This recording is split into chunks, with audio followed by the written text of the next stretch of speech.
Tell the story of Ray's Mustard Mill, how it came to be here, a little bit about its history, and what our plans are for its future. And if we're going to tell the story of Ray's Mustard, I guess we should start at the beginning. So that starts with a young man by the name of John Wesley Raye. And he was born here in Eastport in 1880. He was the youngest brother of my great-grandfather, Tom Raye. And he was an enterprising and ambitious young man. He served in the Spanish-American War, and he came home to Eastport and was looking for something to do. He had a high school education as a graduate of the old Boynton High School up here on the corner of Boynton and High. But he really had the mind of both an entrepreneur and an engineer. He was a very clever young man. I would love to have known him. He actually was my late father's favorite uncle. My father just thought the world of Uncle Wes, and I grew up hearing about him. His father, my great-great-grandfather, was a sea captain. And my great-grandfather, Wes's oldest brother Tom, also became a sea captain. And the family folklore is that Wes had kind of envisioned perhaps a seafaring life of some kind for himself. But he fell in love with a young woman named Helen Wadsworth, related to another local family with a business here in town that you may have heard of. The story goes that Aunt Helen told Uncle Wes that she was not about to marry him if he was going to sea. So he decided he needed something to do on dry land. As you heard from Greg, Eastport at that time had a great many sardine canneries, by some accounts as many as 26, when Uncle Wes came back from the Spanish-American War. So in 1900, he started making mustard. He knew that mustard was a very popular medium for packing sardines, and he thought, my goodness, with all these canneries around, why can't we make it right here? So he started making mustard in a family smokehouse on the waterfront. And after a few years, he had made enough money that he bought a piece of land next to the railroad tracks and built the mill that you're familiar with, the little red building up across from the First National Bank. At that time, the main Central Railroad yard was across the street, kind of behind where the bank is right now. So he had a great railroad siding there to be able to ship mustard to canneries up and down the coast. In the 122 years since the J.W. Raye and Company was formed, 4 succeeding generations of the Raye family have run the business. Uncle Wesley ran it himself from 1900 until his passing in 1948. It then passed to his son, Henry Wadsworth Raye, who ran it from 1948 until his retirement in the late 80s, somewhere around 1988. It passed then to Waddy's son, Donald, my cousin, who didn't live here, but he kept the mill going. And he ran it for a couple of years until his sister Nancy Raye, known to many of you, came back to Eastport to take over the helm of the mill. She ran it for 15 years, and Karen and I have run it since 2005. Over the first half of the 20th century, Maine's sardine industry was robust, and Ray's Mustard was a very successful business. In the heyday of the sardine business, there was so much demand that Waddy opened a second mill in Brunswick, Maine, to serve southern Maine, and that was at some point in the 1950s. Sardine mustard, however, was 95% of our market, so our business was tied inextricably to the sardine industry. But that once vaunted industry began to decline. Through the 1960s, even more so in the 1970s, and by the 1980s, the Maine sardine industry was in a free fall. So by the time that Waddy retired and Donald took over, it became evident that probably Ray's Mustard Mill was in its final final few years of operation. When Nancy heard this, she was living in California, and she was heartbroken to think that the family business may end production. So she said, I want to come home and see what I can do. Maybe we can save it. And her idea was she had seen the beginnings of the specialty food industry living in California, and she felt perhaps there could be a niche market for specialty mustards. It was a perfect example of the resiliency that Eastport is so famous for, and it was recreated. And what makes Raye's mustard so special and so unique is the traditional cold stone ground process that we use. We have brought with us a brief video. If you have ever visited the mill, before COVID hit, we did many tours at the mill, and some of you may have seen it. This is a little homemade video that we did, and we've been showing to visitors for a number of years. It also is actually running in the background down at the shop downtown, but we're going to play it for you and just give you a little bit of sense of the sights and sounds of Raye's Mustard Mill using the same stones that Uncle Wesley started using in 1900. And one of the unique things about the mustard mill is that if J. Wesley Raye, who passed away in 1948, came back today, he could walk in and run the mill. He would be familiar with the equipment. It is genuine second industrial revolution machinery that is still working, and the only one of its kind in North America.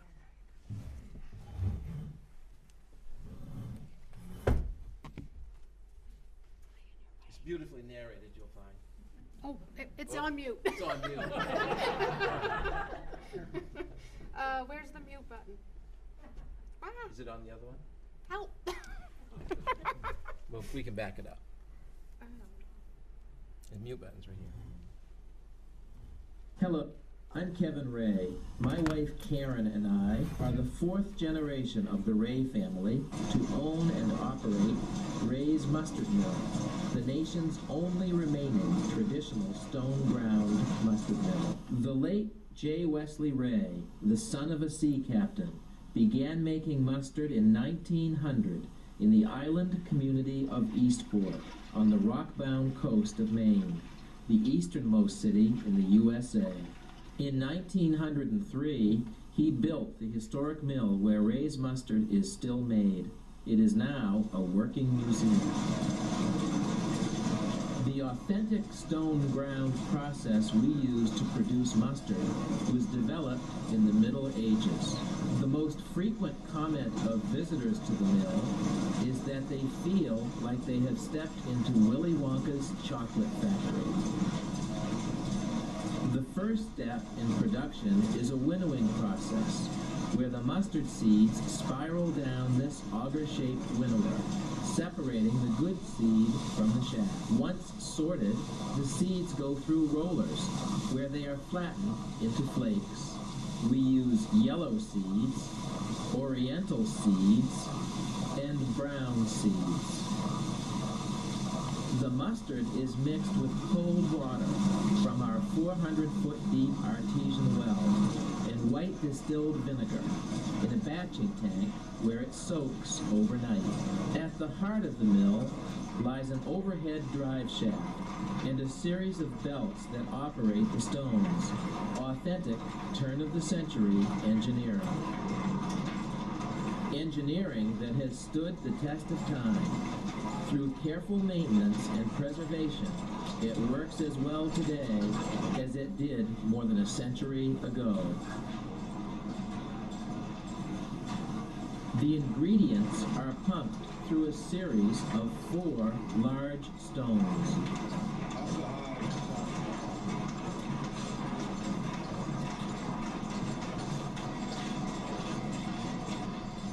As the mustard passes through each stone, it becomes thicker and creamier.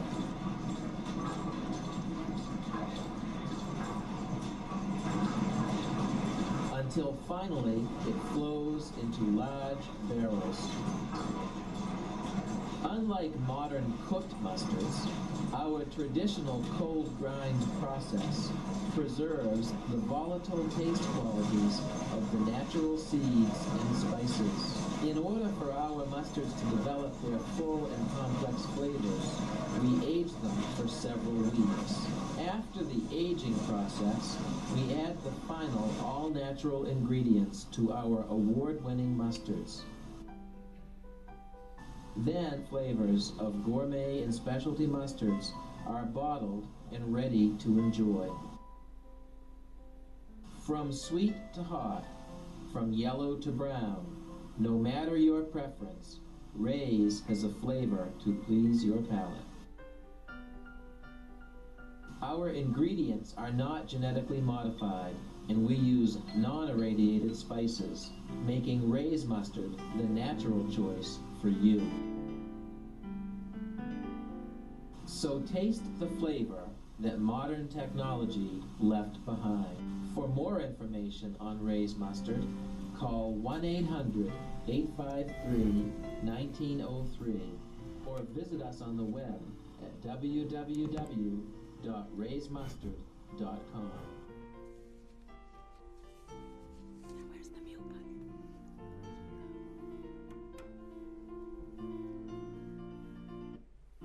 Whoops. She's better at muting me.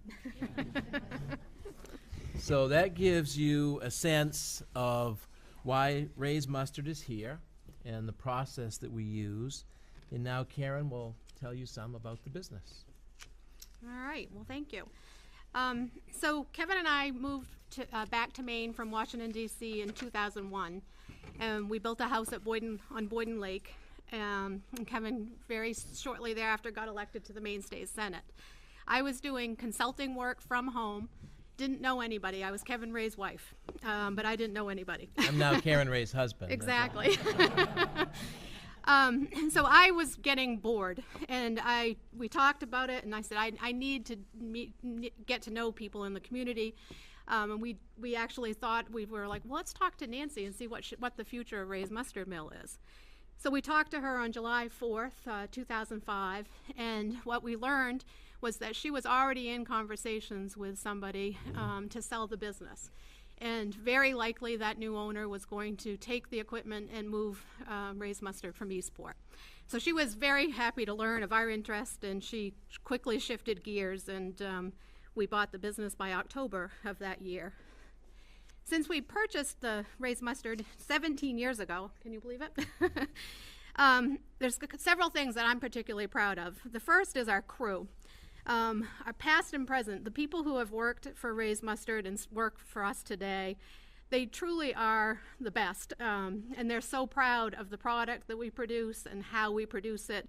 And that comes through in the great tasting mustard in the jar. So. The next thing that I'm particularly proud of is our collaborations. Mustard seed is obviously a pretty important ingredient for us.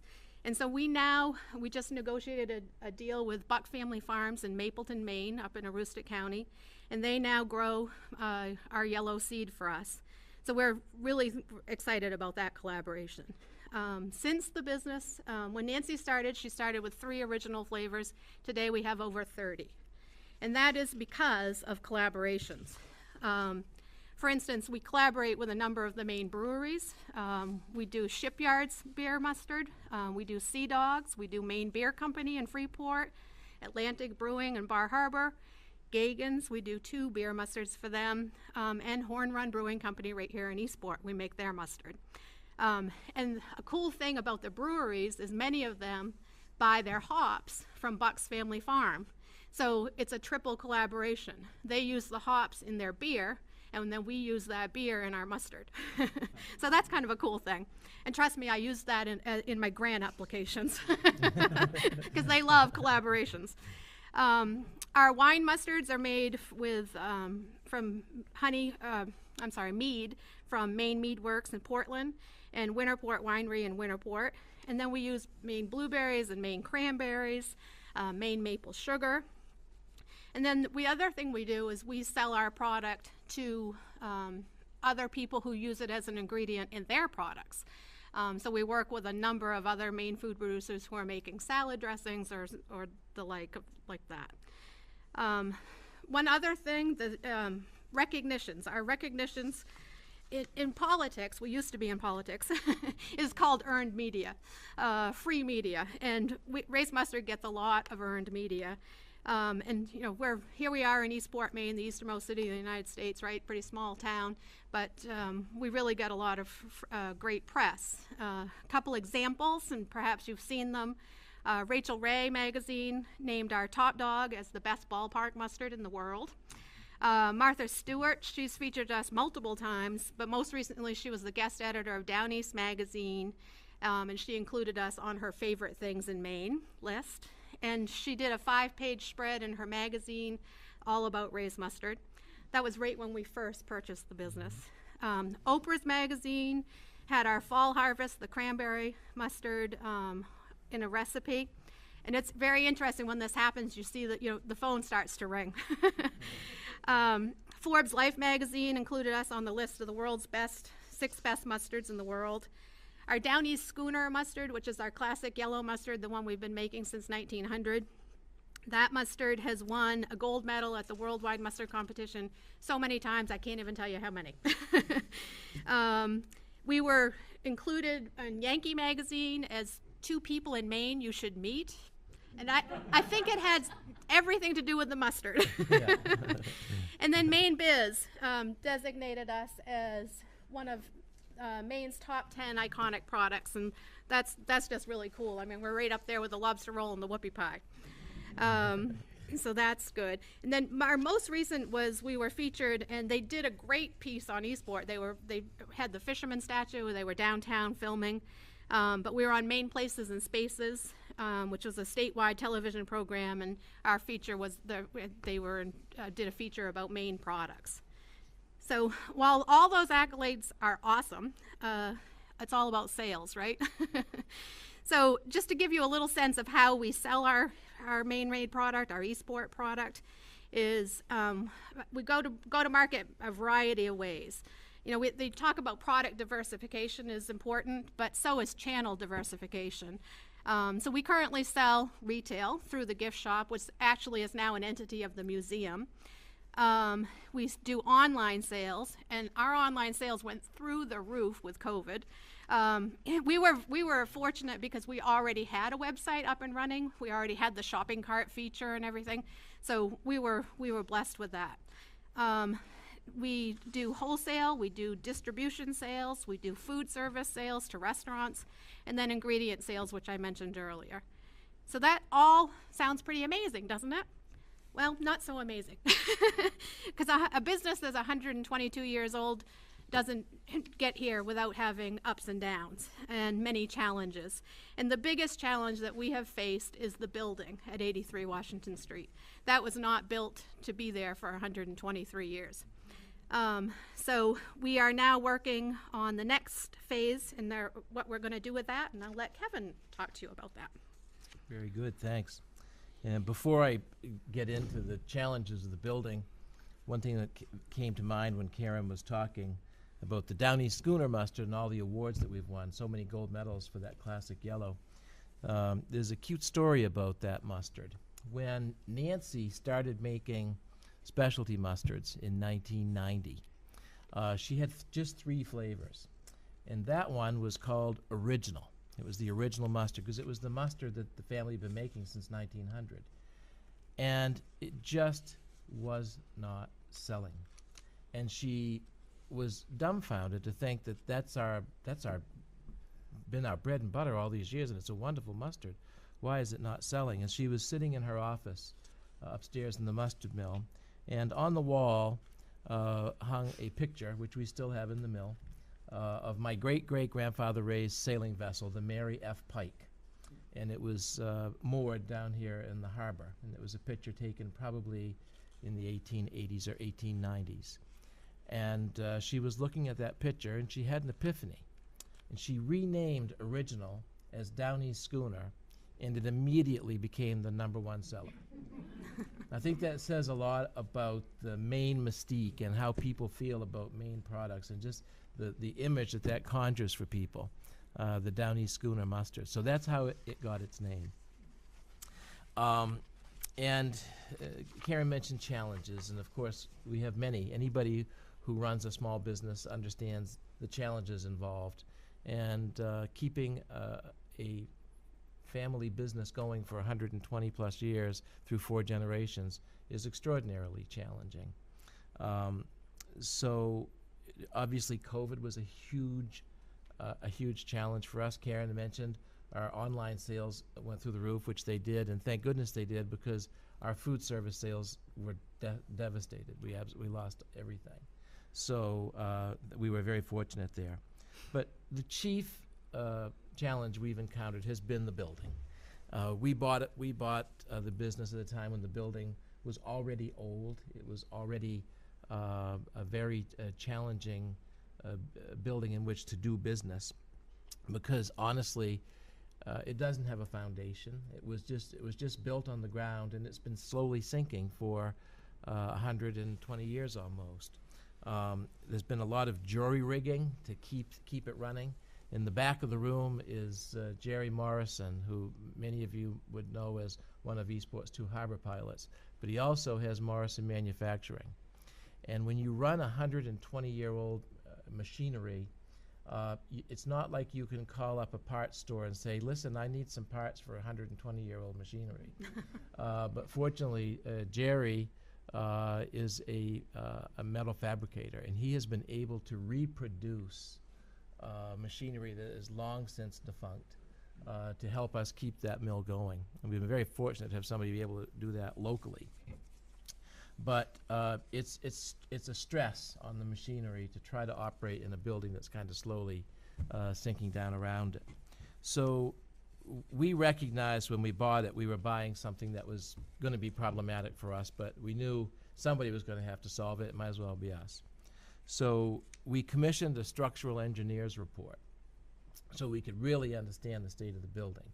And it confirmed what we kind of instinctively knew, building's falling down. So, We paid good money for that. Yes, yes, we did.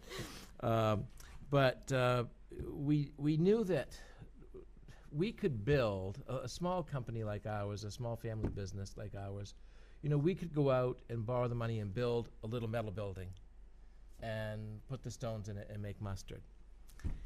But somehow that didn't feel like the right thing to do, because we understood the status as being the last remaining traditional stone ground mustard mill in North America was weighing on us. It's like, okay, this is historic.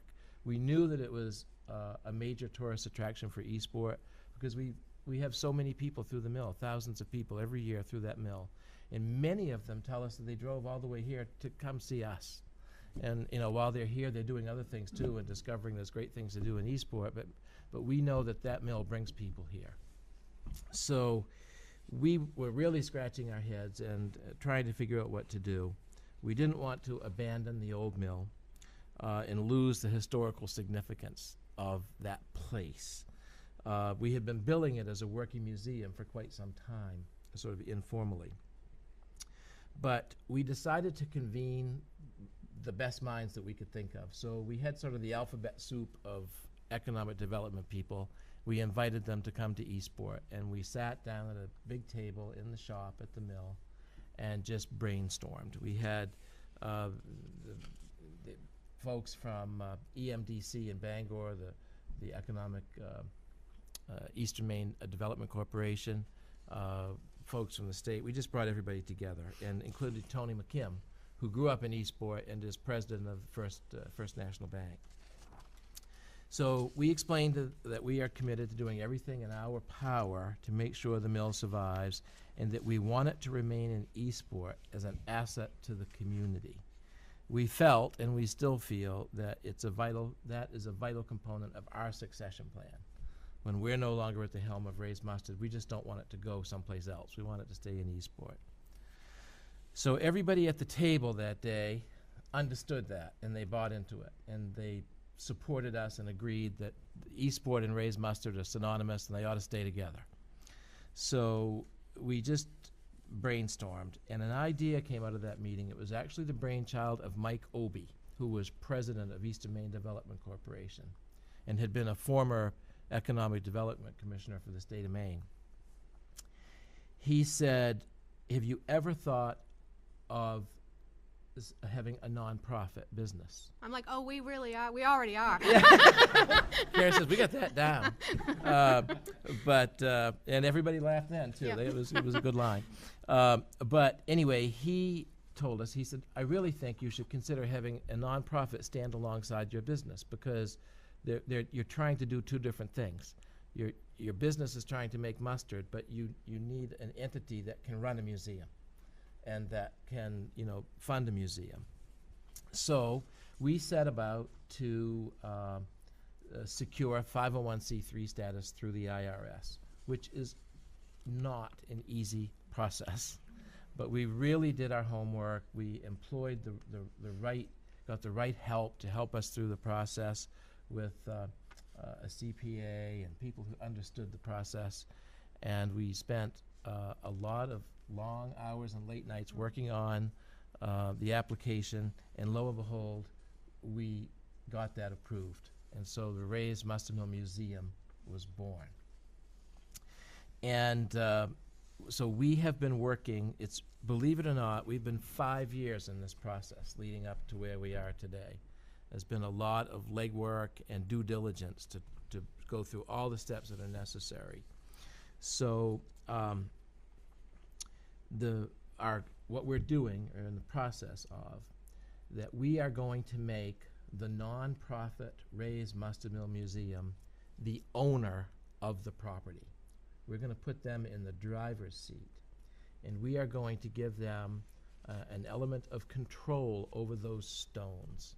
It's the stones that make the business unique, and the stones are at the heart of it, and the stones are what makes Ray's Mustard have this niche.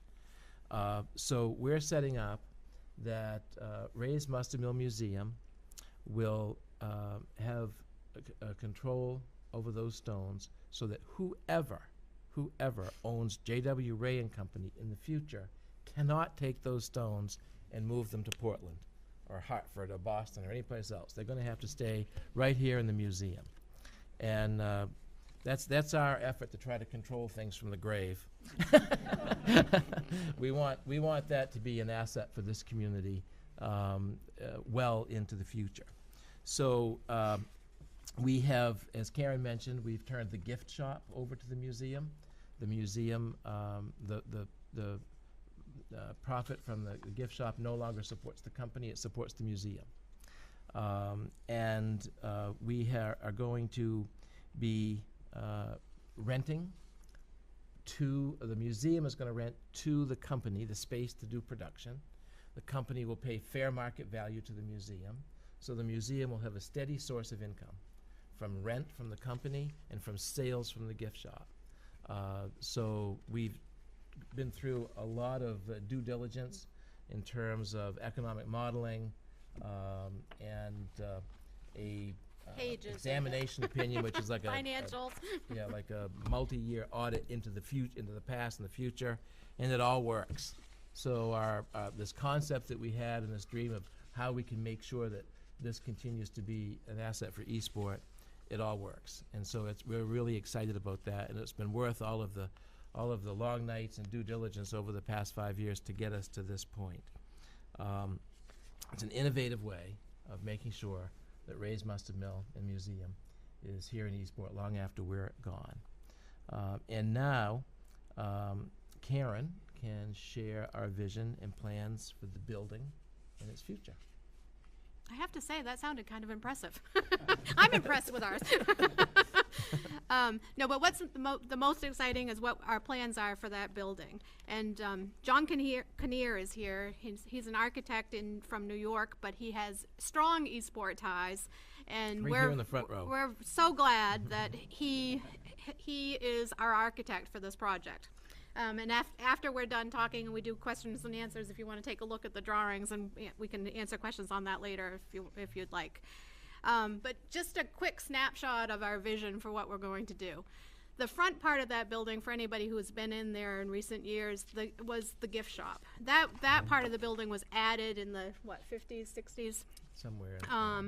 So that part of the building is probably the worst as far as sinking. So we're going to tear that part off, and then we're going to lay concrete and cement in the front where the gift shop was, and then in part of the parking lot, and then down the left-hand side of the building, and then we're going to put a building over the building that's left. And what that does will preserve the heart and soul of our business, which is those grindstones. And so when you walk into the new building, and it's going to be a lot wider than it is now, so the door will obviously be in the center. So when you walk into that front door, you're going to look off to your left a little bit, and you're going to see we're going to duplicate the facade of the current building. You know, so it's iconic. We talked about iconic earlier, but that our building is kind of iconic. It looks, you know, people recognize it. So when you walk into this new space, you're going to see that the old building. So I think that'll be charming. That's the goal, charming. And then a couple of things that we're going to do. For the museum, as part of the capital campaign, many sections of the new building, new space will have naming opportunities. And some of you may have seen just last week, First National Bank gave us a check for $25,000. And so they provided seed money. So we're going to name the seed room after First National Bank. But their donation really helped us because it provided a match for a grant application that we're working on, so we're thrilled about that. The front part of when you first walk in, that will also be the gift shop, and as Kevin said, it will be, that's a project of the museum. The funds from that will be museum, supporting the museum. And that gift shop will be named after the Hutchins family out of Bangor because they donated to us the Dead River building here in town. So those are our kind of significant donations at this point. To the left side of the building where the grindstones are, there's going to be a 10 or 12 foot, 12 foot? A 12-foot wide hallway, and we're going to call that Memory Lane. And down at so that's where you can go, and that's where you'll have your tour experience. And so it'll be separate. You're not going to be where we're actually producing mustard, which is good, but you're going to be able to see it better because you're going to be able to look through all of those windows on the side of the building and see each step of the process. And we'll have proper museum signage to explain what you're seeing. And then at the end of that hallway, that is where the seed room will be. And for anybody who's been at the mill, the seeds are done through this, what do you call that? Well, the winnower, the winnower. And so that'll be at the end of that hallway. You also probably have noticed the rail car that's sitting in our yard. Well, we're going to turn that sideways and attach it to the building, and that's going to become the Railcar Theater, where we will have a improved video that... Better narrator. Yeah, better narrator. That'll feature, our connection to the sardine industry, the importance of the sardine industry in Maine. So that'll be kind of neat.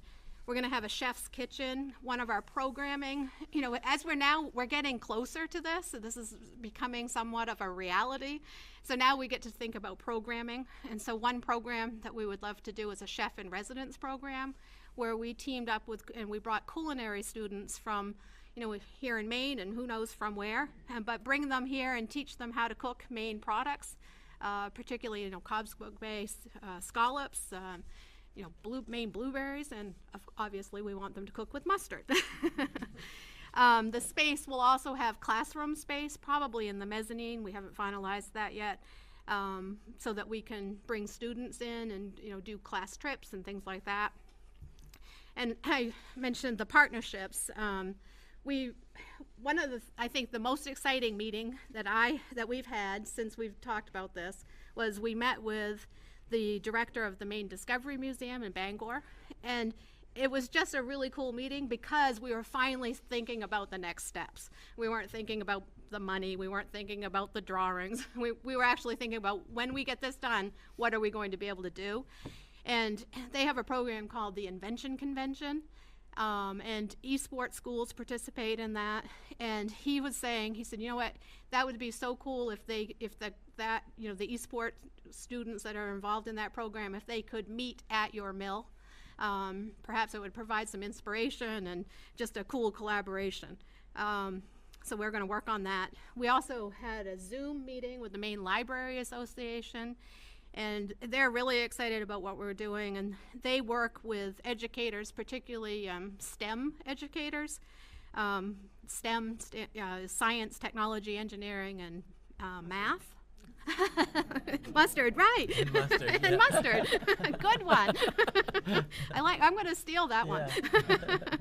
But they'll be in a position to connect us with educators that work on those programs, and we want to do virtual class trips. So not every classroom could come to eSport, but they could come to us virtually. So there's so much potential in the programming side of things. Nutrition classes, all of that. So one other thing that we really want to do, is since we're at the Art Center, is work with a local artist to perhaps in the memory lane do a mural of sardine factories. There's just the possibilities are endless. So that's kind of on the museum side of the future. On the business side, J.W. Raye and Company, Inc. is going to be in a position where it's going to have a building that we're going to be able to double our warehouse space and double our production space. The grindstones that were used in the Brunswick factory are in storage, and Jerry Morrison has already retrofitted those with separate motors. So we'll be able to put that second line of grindstones into operation. Now, those grindstones supposedly do two things really well. The way they're cut, the lines in a grindstone are called the harps and furrows, and supposedly they do two things really well. One is obviously make mustard, hopefully we're proof of that, and the other is chocolate. So who knows, maybe we'll make chocolate. Chocolate sardines just didn't fly, so. Right. But so with that, with that increased warehouse space and increased production, the possibilities are endless. We make, not even a fraction of the amount of mustard that Ray's Mustard made in the heyday of the sardine industry. So we haven't scratched the surface of what we could do, and having the increased warehouse space will allow us to do it. So we're excited about the future. And now Kevin. Thank you. Just wanted to mention another thing. You keep bringing things to mind. Sure. And which we're talking about, collaborations and with students and with education. And we've had over the years many, many students through the mill. A lot of schools have brought their kids through the mill to see the machinery working, because it's such a rarity to be able to see. They study about the Industrial Revolution, the Second Industrial Revolution. They can actually see it here in eSport. And so there's one school in Orrington that has sent, I think it's 6th or 7th grade class here every year, right up until COVID, for years and years and years. Every year they'd show up with a school bus full of kids. And there's a cute story that Karen often tells about, I think it was in Oregon. You want to tell that story? Yeah. Beth Bush was working for us in the gift shop, and it was not a very busy day, and the phone rang, so she answered the phone, and this educator from I think it was Oregon said to her, our class, we all have iPads, I'm assuming, and every week we give them a different project, and they Google a community. Well, they Googled Eastport, Maine. Well, all the students in the room were like, Ray's Mustard, Ray's Mustard, Ray's Mustard. I mean, try Googling Eastport, Maine. Ray's Mustard comes up. And so they were all like, what is this Ray's Mustard place? So they called, and Beth wasn't that busy, so she really gave the teacher, a lot of history. And he's like, would you mind if I put you on speakerphone? And so she gave a tour, a virtual tour, and that's kind of where we got the idea for the virtual class trip.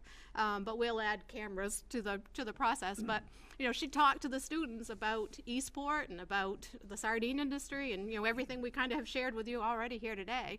And it was neat. It was just a kind of a cool and then story. The teacher wrote a wonderful letter to the Quoddy Tides about what a great experience her class had. Yep. Learning about Ray's Mustard and eSport. So it did spark when we started this whole thing. We can do things like that so much better now with technology. that kids all across the state of Maine, you have to learn Maine history. Well, certainly the sardine industry and machinery that we're using would be great to use in classrooms. So I think there's a lot of potential there. Anyway, we're working now on a capital campaign to raise $2 million for the restoration, renovation, and expansion of the mill and the museum. We've been approved already for a very significant loan. We've secured some foundation support, and we are working on a major grant application. And perhaps you've heard of the Bible verse that with faith the size of a mustard seed, nothing is impossible. Well, we have faith the size of millions of mustard seeds, and we've been determined from the outset to make this happen, and it feels like we're certainly on the right path. In closing, before we go to questions, I just want to note that we're really very proud of our family's commitment to Eastport over the years, not us, all in the past, of going back to Uncle Wes and down through Waddy and Don and Nancy. We're still new kids on the block compared to S.L. Wadsworth and Sons, because I think they're 6 or 7 generations deep, and they started, I think, in 1818. But between the two of us, we're the 2 oldest businesses in Eastport, and we're just proud of that history and the generations of family stewardship.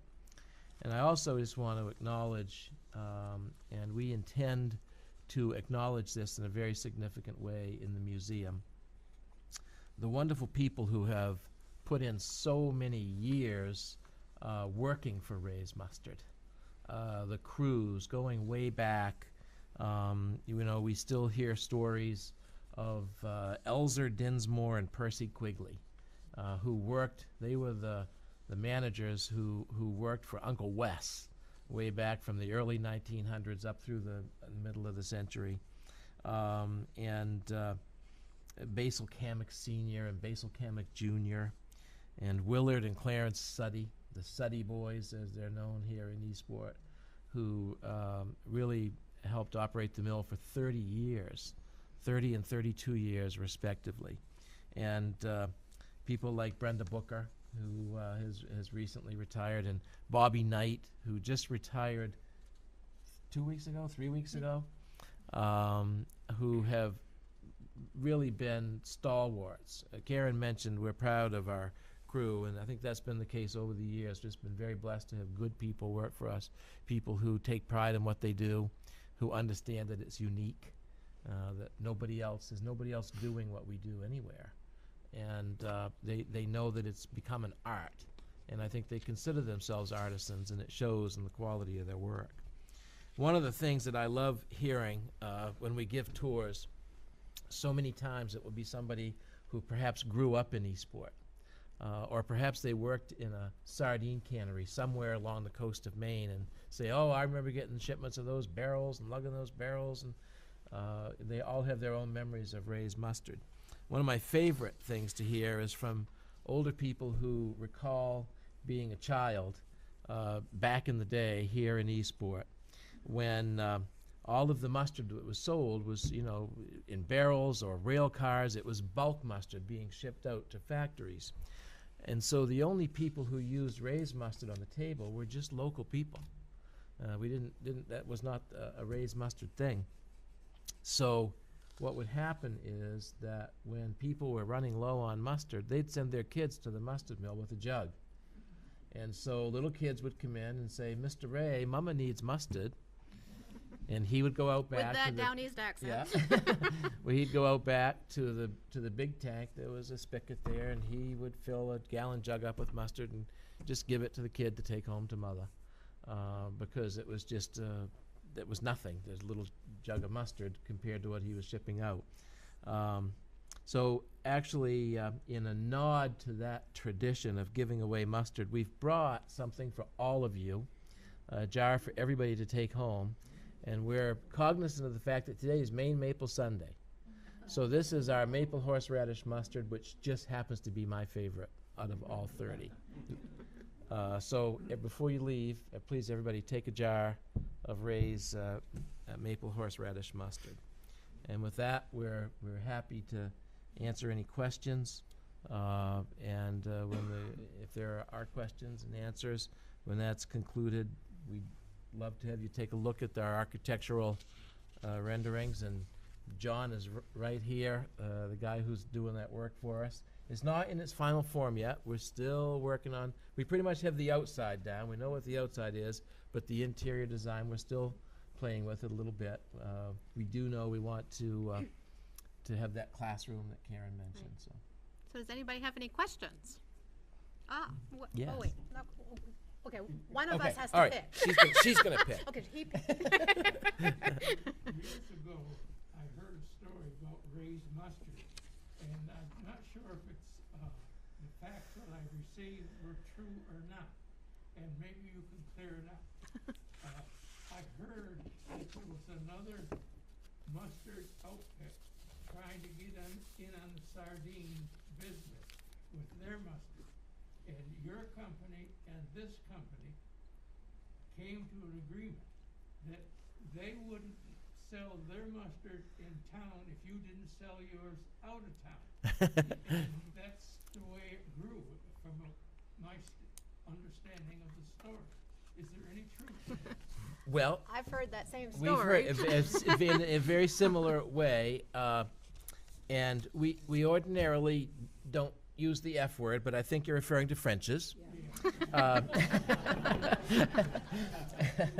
And we have been told that at one point, Mr. French and Mr. Raye had a conversation and agreed that one would focus on the sardine industry and one would focus on table mustard. I think Mr. French got the better of that deal as it worked out, but we have heard that same story, that they kind of. Not Well, really, we no. can't ask. You know? So, but we have heard the same thing. So I suspect there's an element of truth to it, back in the day. Yeah. I heard something like there was a 100-year figure attached to it, but all I'm doing is passing on Yeah. information. That I have not heard, but. And someone in the that's how back had a it's question? Yeah, I've actually got two, but I'll just start with one. Okay. I'm just take my mask off so you can hear me. Yeah. Yeah. Not being an engineer, perhaps you can help me understand. I mean, you're talking about the building sinking into the ground. How does the you talked about putting concrete in front, and that alone I wouldn't think would save the building from sinking. No, it's going to go up. What's going to keep the building from keeping this sink if you're going to just build around it? You know what I mean? Well, we're going to do both. Both. We're going to build around it, but also pull things out and go under it. So it's going to all have concrete. Yeah. Right. Yeah. That's a good question. But just to clarify, it will all be on solid foundation. That's finally. the goal. Yes. Yes. Yes. What is the origin of the stones? They seem to have longevity and almost seem mythical in what they're doing. Where did they Right. come from? France.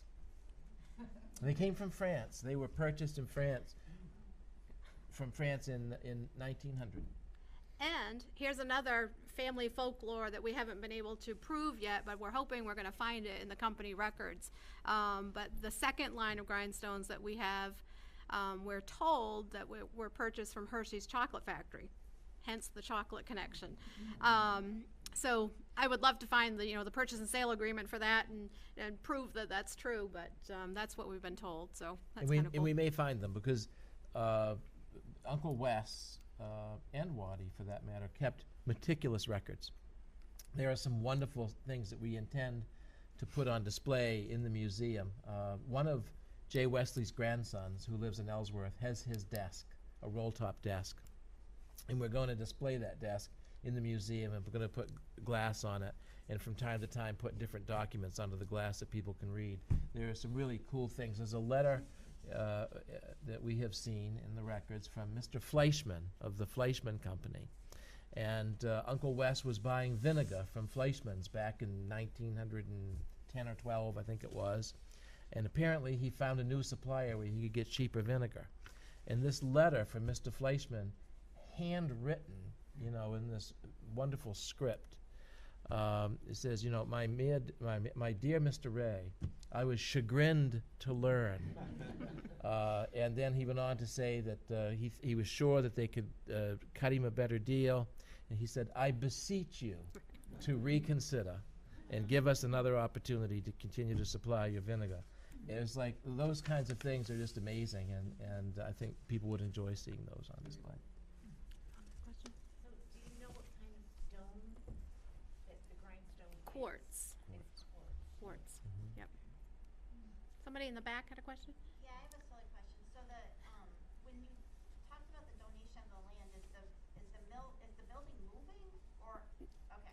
Nope. So it's staying where it is, okay. Staying where it is, but the museum is going to own it. So the museum will be in the driver's seat.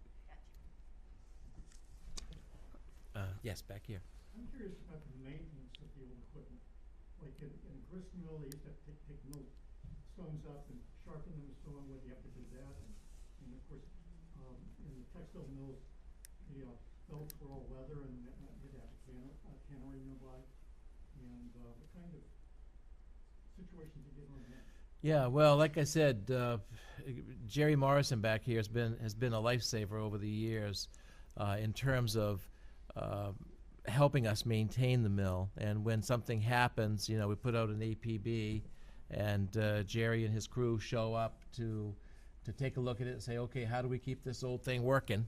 But yeah, we had a belt replaced belt a few years ago. It was no easy feat. No, just finding the parts for old equipment is a challenge. But yes, we repoint the stones periodically. One of our visions for the future that the company would do is, and Jerry's got the design for it, but to make it safer to move those grindstones so that it, you know, when there is a repair, it's safer. And having a cement floor instead of a wooden floor, the grindstones weigh 2,000 pounds or more. So it's a challenge when you have to move one, but we do it. Yep. Yes. This isn't a question, but when you talked about the new museum, my mind is saying, oh, what a shame to lose that old building, and I'm so happy that you're gonna keep that. I hope it's gonna be the red and mustard color. It is. It needs to be there. Yeah. Yep. We really want that experience to be like Karen said, when you open the door and walk into this big new building, you know, big high ceilings, you're going to look back and say, oh, there it is. There's the old mustard mill. It's right, it's in the back, it's sort of the front of it is in the back of that room. It's going to have the same, you know, shape. It's going to have the same red shingles and yellow trim, and when it's really going to be identical to what people are used to. We want to preserve that. And John's been a great asset to helping us figure out how to do all of this. You know, we described to him what we wanted, and then he came up with these plans that really make it all work. And Ray, it is a unique project. I mean, you're talking about the uniqueness of your project. Well, this project to put this new building together is going to be unique. It may be the only situation in all of Maine where this is going to happen. Right. Right. That's cool. Closing an existing building and Yeah. then refurbishing it and keeping it running. Yeah. Yeah. Yeah. It's we're excited. Do you anticipate when you break ground on the building? So it depends on when we have the capital put together. We could, I foresee that there's a possibility it would be the spring of 2023. We hope. Would prefer not to go through another winter. I mean, the building we have challenges with the building for sure.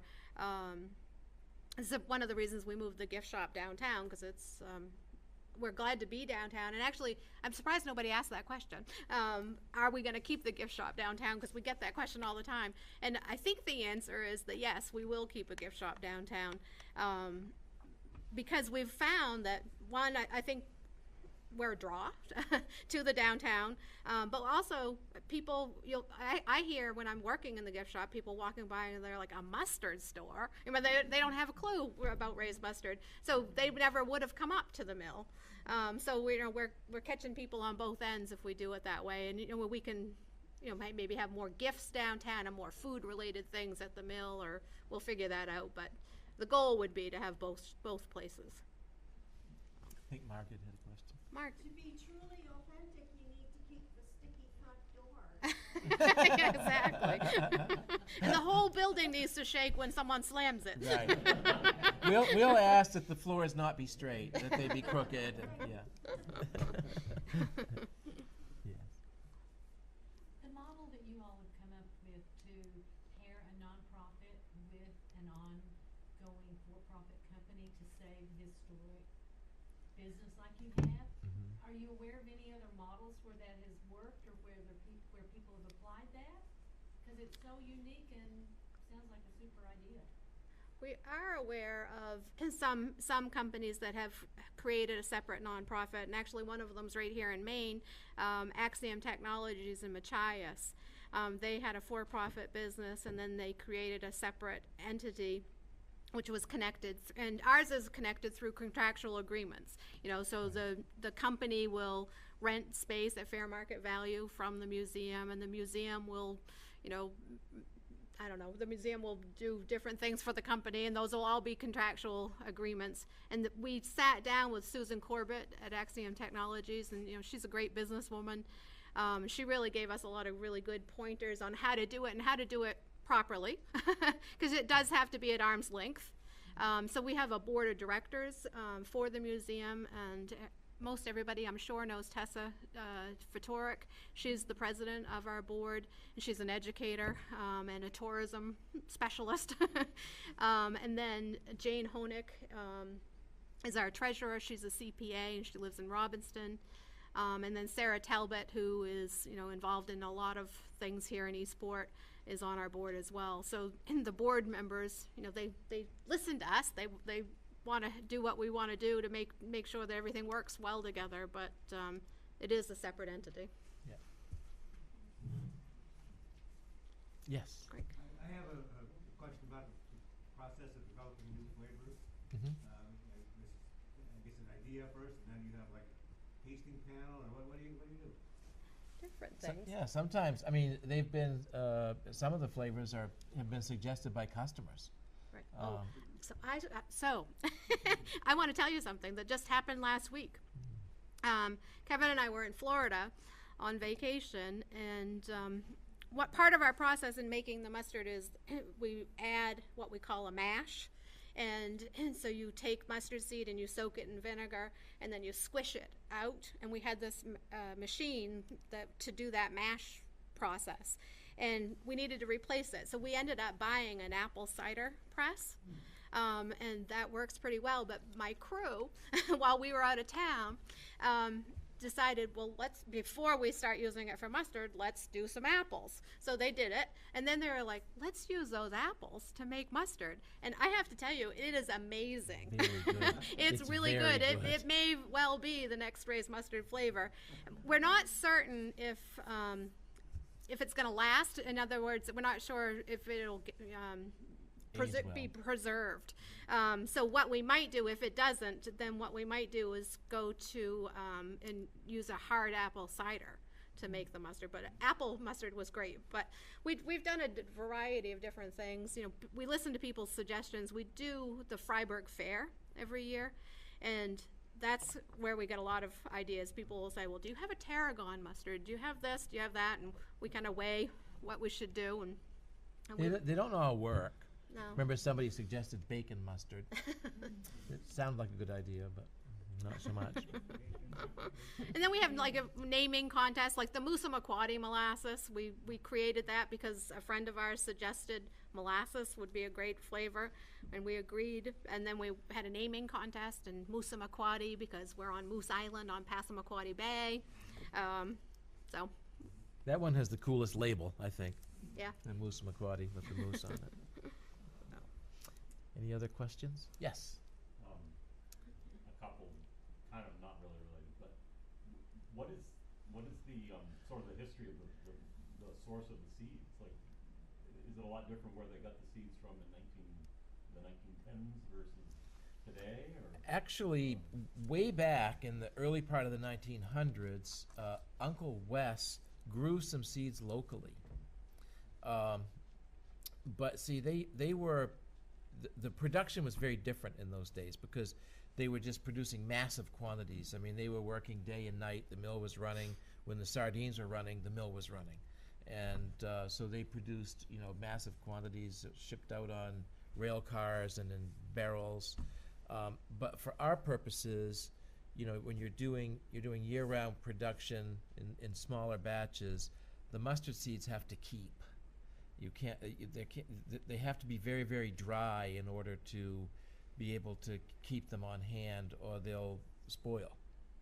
So we have had difficulty sourcing seeds, well, even before us, locally, because they don't have the kinds of drying machines that would kilns like to get the mustard seed dry for storage.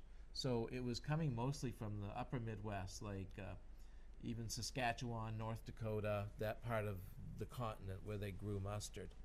And we had tried some mustard seeds, some Maine mustard seeds, in a few years ago, and they didn't keep well. We couldn't use them. But the Buck brothers have invested. They really wanted our business, and they've invested in the machinery that allows them to treat the mustard seeds to get them good and dry, and they're working great. So we're really happy. We would love it if we could get all of our mustard seed from Maine.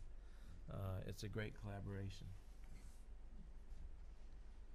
Just another quick question, if I may. Do you know how many total canneries raised over the years? Before they all shut down, how many, like, in total they provided mustard to? Must have been an enormous. Yeah, it was a It lot. had to have been.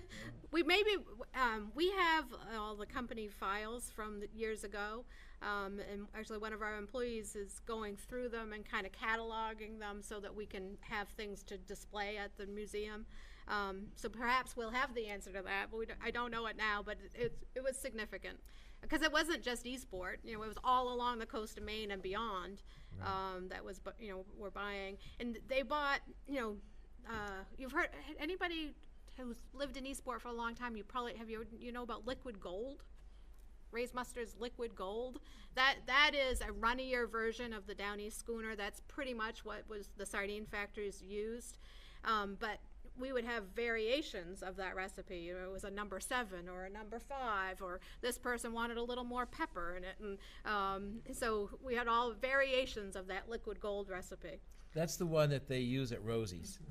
If you've ever had mustard on a hot dog at Rosie's. Oh, she's switched over? Because she always used to use what locals called factory mustard. People would call it factory mustard. It was a little bit runnier than the Down East schooner. It was the same recipe, but a little more vinegar, a little less seed. Yep. Pat. Just a history question in terms of the sardine industry. What accounted for that being declining? Was it, maybe taste? My dad loved sardines, and I wouldn't go near one. Also, were the herring declining also? It was a combination of things. I've heard some people say that because remember back when people were eating sardines, there wasn't refrigeration early on. When they started, you couldn't freeze things, or people didn't have the ability. Everything was canned. If it was going to be preserved, you had to can it or dry it. So I've heard people say that the advent of canned tuna fish actually hurt sardines. I've heard people say because people could now get fresh fish more and freeze it and preserve it.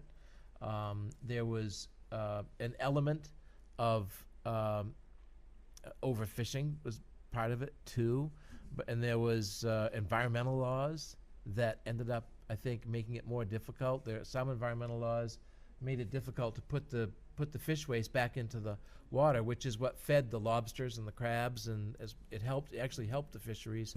But there was a lot of I think different factors. Jerry's family was actually in the herring fishery for generations. And that was a big one, was the environmental regulations were coming along. You couldn't put the byproducts back in the water. You had to dispose of them, and you had to update and catch the drain water. So there was a lot of yeah.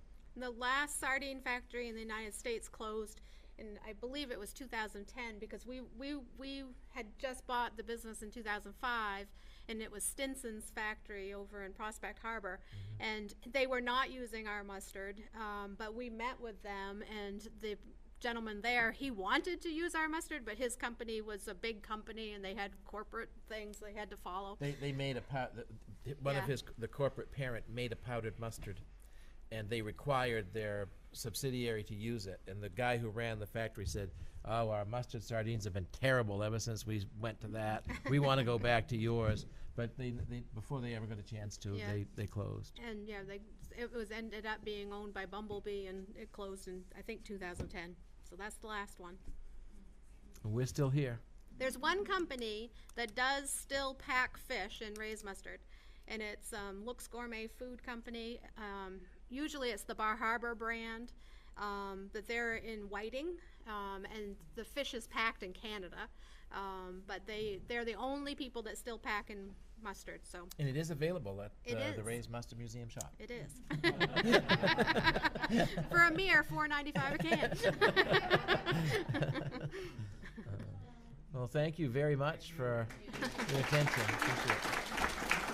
Appreciate it. Please take mustard. Yeah, there's one here.